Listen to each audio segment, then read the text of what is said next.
ജീവിതം പരീക്ഷയെന്ന നേരറിഞ്ഞു പുഞ്ചിരിച്ച് ഉള്ളിൽ ആശിച്ചൊരുന്നമെത്തണം.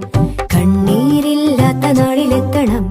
പൂജ്യത്തിൽ നിന്നു മുന്നിലെത്തുവാൻ ഇത്രയും നേരമോ ഇത്രയും ദൂരമോ? ഉള്ളിൽ ആശിച്ചൊരുന്നമെത്തണം.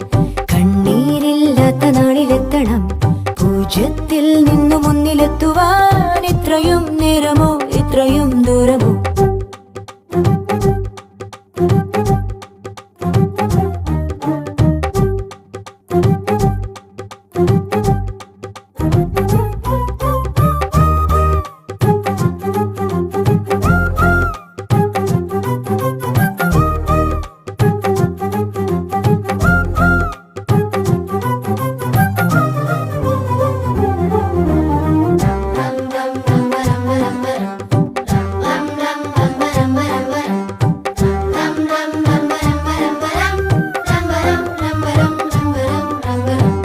ചുവടിടറി വീഴാതൊന്നി ഗണിതമലയേറിപ്പോകാൻ ദുരിത വഴി താണ്ടും സൂത്രം ചെറുകുളികയായി കയ്യിലേകുമോ? അളവുകളിലാണെന്നെന്നും ഭൂമിയുടെ താളം പോലും പഠനമുറി